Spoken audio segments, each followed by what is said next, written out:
When we talk about English, we often think of it as a single language. But what do the dialects spoken in dozens of countries around the world have in common with each other, or with the writings of Chaucer? And how are any of them related to the strange words in Beowulf? The answer is that, like most languages, English has evolved through generations of speakers, undergoing major changes over time. By undoing these changes, we can trace the language from the present day back to its ancient roots. While modern English shares many similar words with Latin-derived Romance languages like French and Spanish, most of those words were not originally part of it. Instead, they started coming into the language with the Norman invasion of England in 1066. When the French-speaking Normans conquered England and became its ruling class, they brought their speech with them, adding a massive amount of French and Latin vocabulary to the English language previously spoken there. Today, we call that language Old English. This is the language of Beowulf. It probably doesn't look very familiar, but it might be more recognizable if you know some German. That's because Old English belongs to the Germanic language family, first brought to the British Isles in the 5th and 6th centuries by the Angles, Saxons, and Jutes. The Germanic dialects they spoke would become known as Anglo-Saxon. Viking invaders in the 8th to 11th centuries added more borrowings from Old Norse into the mix. It may be hard to see the roots of modern English underneath all the words borrowed from French, Latin, Old Norse, and other languages. But comparative linguistics can help us by focusing on grammatical structure, patterns of sound changes, and certain core vocabulary. For example, after the 6th century, German words starting with P systematically shifted to a PF sound, while their Old English counterparts kept the P unchanged.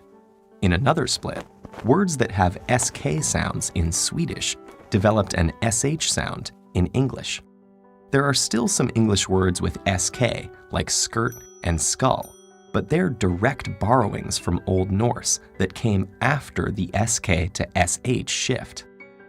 These examples show us that just as the various Romance languages descended from Latin, English, Swedish, German, and many other languages descended from their own common ancestor, known as Proto-Germanic, spoken around 500 BCE. Because this historical language was never written down, we can only reconstruct it by comparing its descendants, which is possible thanks to the consistency of the changes. We can even use the same process to go back one step further and trace the origins of Proto-Germanic to a language called Proto-Indo-European, spoken about 6,000 years ago on the Pontic Steppe in modern-day Ukraine and Russia. This is the reconstructed ancestor of the Indo-European family that includes nearly all languages historically spoken in Europe, as well as large parts of southern and western Asia. And though it requires a bit more work, we can find the same systematic similarities, or correspondences, between related words in different Indo-European branches. Comparing English with Latin, we see that English has T where Latin has D, and F where Latin has P at the start of words. Some of English's more distant relatives include Hindi, Persian, and the Celtic languages it displaced in what is now Britain. Proto-Indo-European itself descended from an even more ancient language, but unfortunately, this is as far back as historical and archaeological evidence will allow us to go. Many mysteries remain just out of reach, such as whether there might be a link between Indo-European and other major language families, and the nature of the languages spoken in Europe prior to its arrival. But the amazing fact remains that nearly 3 billion people around the world, many of whom cannot understand each other, are nevertheless speaking the same words shaped by 6,000 years of history.